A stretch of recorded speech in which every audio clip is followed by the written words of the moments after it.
Olá pessoal, eu sou o Rafael Santana e este é mais um vídeo do canal Livro na Veia. Vocês sabem que volta e meia eu leio um ou outro livro infanto-juvenil, não porque um adulto de 34 anos, né, como é o meu caso, goste, assim, apaixonadamente de ler infanto-juvenis. Não, não é essa a questão. Nada contra infanto-juvenis, alguns eu me divirto bastante lendo, mas o meu objetivo com a leitura de infanto-juvenis e trazê-los aqui para o canal não é simplesmente ler a história, mas dar a vocês que têm filhos, netos, sobrinhos, alunos, crianças que fazem parte da sua vida, crianças ou adolescentes, algumas opções bacanas de histórias para apresentar a essas crianças.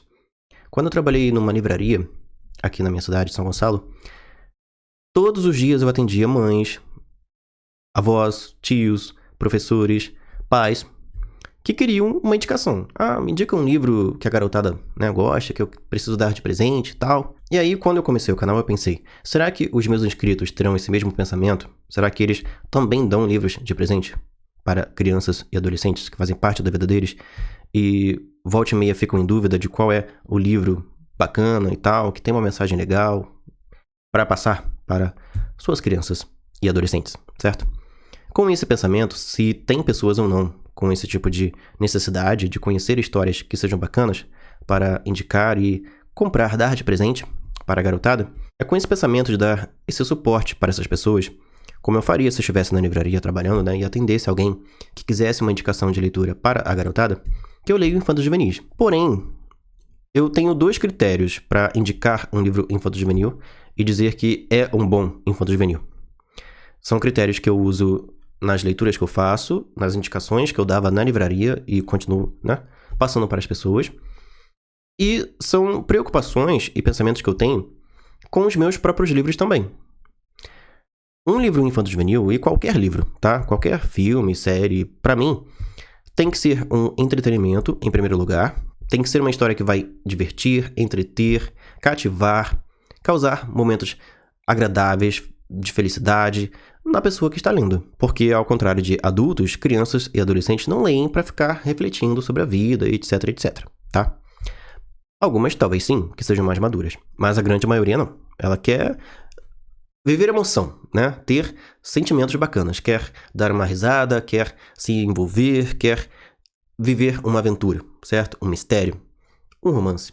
Então, um livro infanto-juvenil, e qualquer outro livro também, precisa ter situações que causem emoção, que causem sentimentos agradáveis no leitor. Um ou outro, né, desagradável também, né? Às vezes um susto, né, uma repulsa. E quando eu leio um infanto-juvenil e indico um infanto-juvenil, eu tenho dois critérios para ler aquela história até o fim e para indicá-la para as pessoas. Se ela foi uma história divertida, uma leitura que vai cativar o leitor em vez de deixá-lo entediado, e se aquela história teve, no mínimo do mínimo, uma coisinha que seja, né, mesmo que seja muito sutil, que sirva para sempre na vida daquele leitor. Que seja uma sementinha de ensinamento, de lição, de aprendizado para aquele leitor. Algo que ele vai levar para toda a vida. E que daqui a alguns anos, quando ele tiver um filho, quando ele estiver dando aulas para alguém e tudo mais, e ele pensar numa história, ele vai se lembrar daquela história, porque ele vai se lembrar do que ele aprendeu com aquela história. Do que aquela história plantou dentro dele. Eu lembro de vários dos livros que eu li quando eu era garoto, mais pelo que eu aprendi com aquele livro, pelo que aquele livro me ensinou e transformou em mim, do que pela história em si. E não tô falando aqui de política, não tô falando aqui de religião, não tô falando aqui de questões assim, não. Tô falando de questões da vida, que todo ser humano, não importa que pensamento, né, filosófico, político, religioso ele tenha, todo ser humano vai passar por alguma situação na vida, ao longo da sua trajetória aqui na Terra, que ele precisa de algum apoio, de algum aprendizado, de algum desenvolvimento, certo? E quando um livro aborda uma questão aqui, outra ali, que vem já trazendo de forma sutil, às vezes até de forma mais ampla, alguma discussão que... Tem um mosquitinho voando aqui, enchendo minha paciência, gente. É por causa da lâmpada. Atrai, sabe? Insetos. O livro tem que ter alguma profundidade que seja, tá? Na sua história. E aí, o que acontece? Eu fiz a resenha de Os Últimos Jovens da Terra, 4 contra o Apocalipse, o primeiro volume dessa série. Gostei dessa leitura, indiquei inclusive para vocês, caso vocês tenham crianças e adolescentes, né, na vida de vocês aí que não gostam de ler, é uma boa porta de entrada, tá? Porque é um texto fácil, é uma história que desliza, né? A criança não vai ter dificuldade nenhuma lendo isso daqui, se ela já tem um domínio bom aí de leitura. Ali dos 8 pra frente, tá? Mas depende, claro, se ela já lê alguma coisa. Não necessariamente livros, mas se ela já tem uma leitura, uma fluência boa de leitura. Tem muitas ilustrações ao longo dos livros, o que ajuda também, né? A envolver a imaginação do leitor na história, certo? Aprender o leitor. O segundo volume, A Marcha dos Zumbis, também foi uma história bacaninha. Só que já nesse segundo volume eu comecei a perceber uma coisa. O tempo está se passando muito devagar aqui na história dessa série.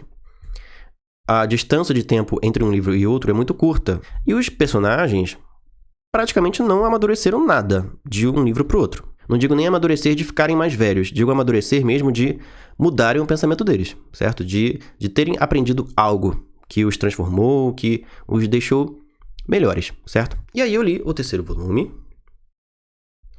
e vou dizer pra vocês que eu não vou dar continuidade nessa série. Primeiro porque já tem 11 volumes e eu tenho ranço de séries que são intermináveis, tá? Eu fico pensando, tá, você quer o meu dinheiro pra sempre, né? Você acha que eu vou ficar te dando meu dinheiro pra sempre? Não, peraí, né? Porque tem algumas pessoas que criam uma fórmula, alguns autores, certo? E criam como é que fala? Criam uma zona de conforto. Ele tem facilidade em escrever com um personagem tal, então ele vai escrever só com aquele personagem tal pra sempre, certo? Ele não se desafia a fazer algo novo. E fica ali eternamente com aquilo. É o caso dessa coleção aqui, tá? Não vai ter mais fim, vai ser igual a coleção Diário de Banana. Seus filhos vão crescer, vão fazer 30 anos e ainda vai ter livro dessa coleção saindo por aí. E o pior não é nem o autor trazer 500 livros com o mesmo personagem. Esse não é o problema. O problema é os personagens viverem da mesmíssima forma, assim, terem o mesmíssimo pensamento, né?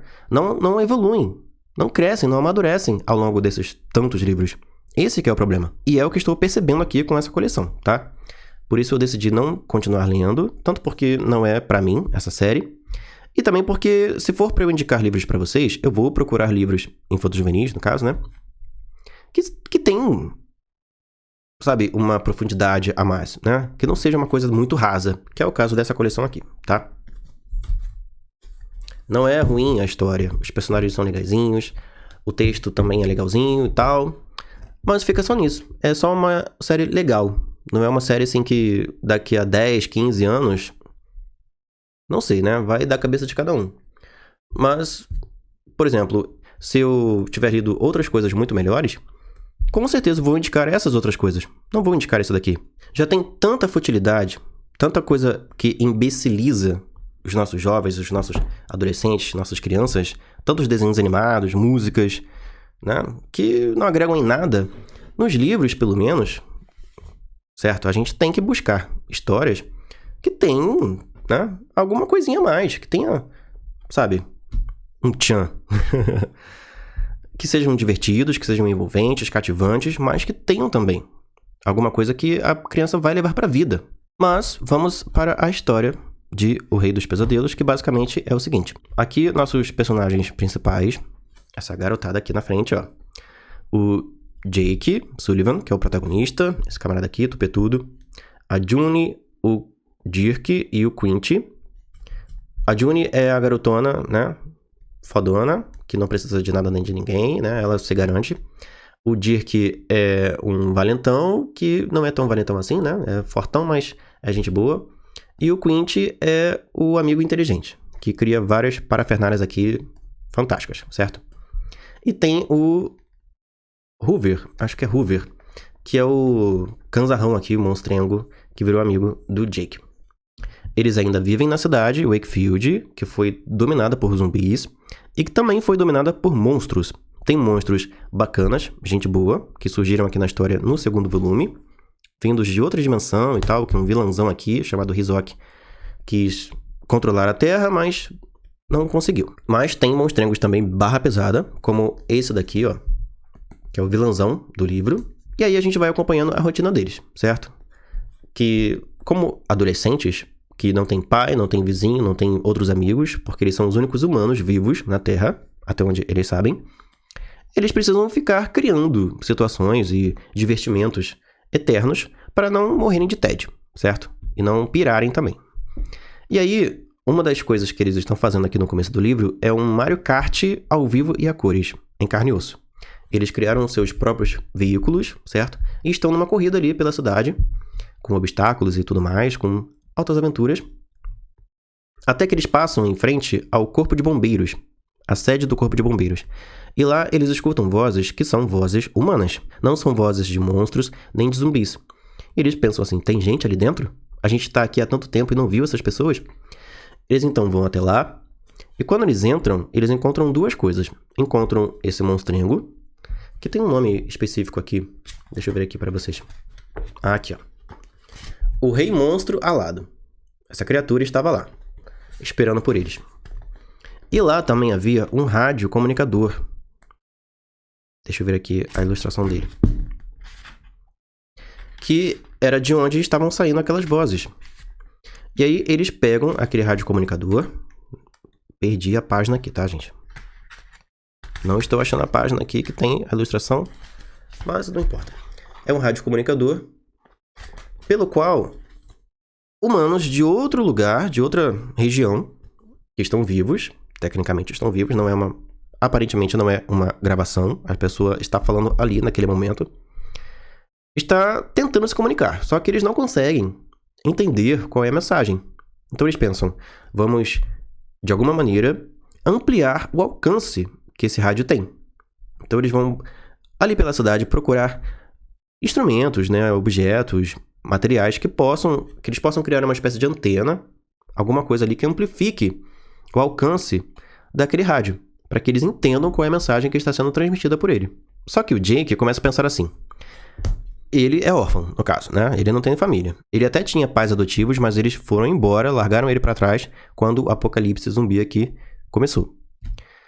Ou seja, não eram pessoas que amavam ele, e nem ele amava essas pessoas.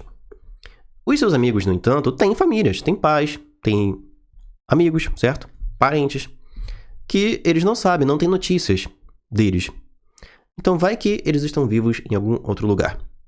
A June e o Quint, principalmente, ficam muito esperançosos. E o Jack, coitado, que não tem família, a família deles são esses amigos aqui, ele começa a pensar assim, eu preciso barrar essa transmissão aí que eles estão recebendo nesse rádio. Porque se eles forem embora, eu vou ficar aqui sozinho, sem ninguém. Vou perder a minha família. E aí, durante o livro, ele assume para si a missão de ser um provedor de diversão eterna para os amigos. Ele fica o tempo inteiro tentando entreter os amigos, para que eles pensem assim, eu sou muito feliz aqui, não preciso ir embora, não preciso de mais ninguém, só do Jack. E basicamente, assim, o livro inteiro é isso, tá? Ele tentando sempre criar novas formas de diversão e tudo mais.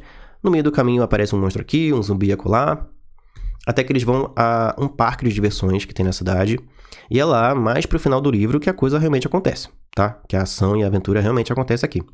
Durante o livro, também tem alguns momentos que esse monstrengo, né, que parece um pterodáctilo, que ele meio que coloca o Jack numa espécie de transe e começa a mostrar umas visões pra ele. E é isso. Essa é a trama de O Rei dos Pesadelos. Mas pro final, como eu falei, a história fica um pouco melhor, mas já estava acabando o livro, e é complicado, né? Quando o livro fica enrolando por várias páginas e só no final que alguma coisa boa acontece. Que é o que aconteceu aqui. Para uma criança, um adolescente, talvez seja uma boa leitura. Uma boa leitura, tá? Boa. Quando eu falo boa aqui, não me levem a mal. Naquele vídeo sobre O Segredo da Empregada, mais pro finalzinho do vídeo eu falei que foi uma boa leitura. Aí eu fiquei pensando, até coloquei um comentário lá. Ah, você falou, criticou isso e aquilo, e no final disse que o livro era bom. Um livro bom é um livro que merece, sei lá, 2,5 estrelas, 3 estrelas. Não é um livro ótimo, excelente, que vai merecer 4, 4,5, 5 estrelas. Quando eu digo que um livro é bom, estou dizendo que o livro tem pontos positivos e negativos, que está equilibrado, certo? Que é o que acontece aqui nessa série. Se eu disser que o livro é ruim, é porque eu não identifiquei quase nada de bom. Tem mais, sei lá, 70%, 80% de coisas ruins do que, né, coisas boas. E quando eu digo que um livro é excelente, é porque ele teve muito mais coisas boas do que ruins, né? A diferença é gritante de coisas boas comparadas com os defeitos, né? Que o livro... E todo livro sempre tem algum problema, certo? Nesse caso aqui, é um bom livro. Ele tá ali, equilibrado, né? 60% coisas boas, 40%, 30% coisas ruins, tá? Eu acho que se ao longo da série algumas questões a mais fossem, né, aproveitadas pelo autor, porque toda essa situação de você viver isolado, ser o último humano na Terra, olha quantas questões existenciais dá pra se abordar numa história assim, com esse tipo de pano de fundo. E sem ser uma coisa maçante, né, e tal, cagadora de regra, ou, sei lá, tô querendo passar uma lição de moral pro meu leitor e tudo mais. Não, dá pra você fazer de forma sutil, de forma orgânica, né, que não fique uma coisa jogada, né, uma coisa lacração, digamos assim, na história. Dá pra você fazer de forma agradável e que ensine algo para o leitor. Não estou percebendo isso nessa coleção, tá? Então, assim, se a criança que faz parte da sua vida não lê nada, só pensa em desenho animado e videogame, é uma opção bacana de leitura porque tem muita ilustração, o texto é tranquilo, a história também é simples, então, para o leitor, criança ou pré-adolescente de primeira viagem, vai ser uma leitura sem nenhuma dificuldade e com vários atrativos. Mas, tipo assim, quando você vê que tem mais 8 livros dessa coleção, aí me preocupa, porque se aquela pessoa, vamos supor, aquela criança gostar do primeiro volume, certo? Vamos supor que a criança tem, sei lá, 10 anos. É um livro, certo, adequado para leitores de 10 anos. Mas aí tem mais 7 livros. 7, 8, 9 livros. E aí a criança, vamos supor, eu quero ler todos. Ela vai ler todos, certo? Vai ter entretenimento, diversão. Porém, não vai ter bagagem nenhuma ao final dessa leitura. Desses 10 livros, 10, 11 livros. Porque o que eu estou percebendo até o terceiro volume, tá? É que a história não tem avanço, não tem profundidade, é uma coisa muito rasa, muito simples, e vai permanecer assim até o fim. Não sei mais quantos outros livros virão aí. Então, sei lá, sabe, é bom que a criança esteja lendo e tudo mais, porém, existem histórias melhores, tá? Histórias que também são muito divertidas, que é puro entretenimento, mas que tem também na sua essência uma sementinha, sabe? De algum assunto, de alguma questão da vida, que é importante abordar e que a criança vai ter aquilo para sempre na vida dela. Meu livro, Oliver Fink e o Segredo do Rei, por exemplo, fazendo aqui meu jabá. É um livro que tem aventura, tem mistério, tem entretenimento, tem diversão, tem humor, tem tudo ali no meio da história. Porém, também é um livro que aborda algumas questões que fazem parte do ser humano. Fala sobre autoconhecimento, fala sobre dar valor ao outro, sobre se sacrificar pelo outro, fala sobre coragem, sobre enfrentar seus medos, sobre amadurecer, sobre deixar os problemas que você acha que são gigantes para trás e ver que a vida é muito mais do que aquela poça de água que você acha que é um oceano, uma tsunami que tá querendo te levar, né? Te arrastar. É um livro que tem sim um ou outro elemento ali na trama que vai ficar para sempre, que vai marcar para sempre o leitor. É uma fantasia infanto-juvenil, com aventura, com mistério, com garotos falando bobagens, com coisas mirabolantes, coisas bem fantasiosas, bem imaginativas. Sim, mas também tem, ali no cerne da história, e em um ou outro acontecimento ao longo do livro, coisas que levam o Oliver e também os leitores e os demais personagens da história a refletir, a amadurecer, a pensar sobre seus defeitos e sobre seus medos, suas limitações e tentar evoluir, tentar ser uma pessoa melhor. Tem um capítulo que eu acho que é o capítulo 23, ali no meio do livro, que, assim, eu meio que choro com esse capítulo. Tem um diálogo nesse capítulo que é entre o Oliver e os Morferianos. Os Morferianos, na história de Oliver Fink, são garotos órfãos que são treinados pelo Morph, que é o principal mago da história, para serem pessoas de bem, pessoas decentes, certo? Na vida. Ele meio que cria esses meninos e ensina magia, ensina coisas da vida para esses meninos, para dar um rumo para eles, certo? Eles tanto podem se tornar magos, como instrutores de magia, que são duas coisas diferentes. Também podem se tornar legionários da virtude, que é a força militar, policial aqui da história, como podem seguir qualquer outra profissão que não dependa tanto de magia. por causa desses meninos órfãos, tem muitas questões da vida que são abordadas na história. E uma delas é a questão de que um dos personagens aqui, o Epi, que é um dos, né, meus filhotes, ele se questiona muito sobre os privilégios que o Oliver tem como príncipe. E que muita gente está dando valor para ele, sendo que o Epi, por exemplo, tem coisas, problemas muito piores e não tem tanta atenção assim. Assim, só lendo mesmo pra saber, tá, gente? Assim, é um exemplo de que tem profundidade na história. Tô falando aqui do Oliver Fenk? Estou. Mas tem muitos outros livros infanto-juvenis que tem profundidade. Não é aquela coisa rasa, assim, piscina pra criança, sabe? Tem profundidade. Você vai ter que, né, mexer os pezinhos ali embaixo pra continuar flutuando. Livros tem que ser assim. Não tem que ser uma coisa assim, 2 metros de profundidade, né? Essa piscina. Mas tem que ter ali, né? Que a criança tenha que fazer um esforçozinho pra aprender algo novo. Pra se desafiar. Pra levar algo, né? Pra vida, depois que termina aquela leitura. Se só tem, né, uma história muito rasa, muito superficial, o que de marcante que vai ter pra vida desse leitor, certo? Nada. Então é isso, gente. Essa foi a minha resenha de O Rei dos Pesadelos. Os meus comentários gerais sobre essa série, que eu não darei continuidade aqui no canal, tá? Para leitores de primeira viagem, que nunca leram livros nenhum e que tem ali no máximo de 12, 13 anos, eu indico essa leitura, tá? Mas se, mesmo que seu filho ou filha ou aluno, não importa qual é a criança que faz parte da sua vida, nunca leu nada, mas já passou ali dos 13, 14, dê outros livros, tá? Procure outros autores, porque não é o tipo de história que vá agregar muitas coisas assim na vida, né, de quem lê. É só entretenimento mesmo, tá? Daqui a meia hora a criança já esqueceu da história. Mas é isso. Esse vídeo vai ficando por aqui. Muito obrigado a você que viu ele até aqui, que deixou seu like, que deixou seu comentário e que já se inscreveu aqui no canal para acompanhar os próximos vídeos que virão. Um forte abraço e a gente se vê num próximo vídeo. Tchau!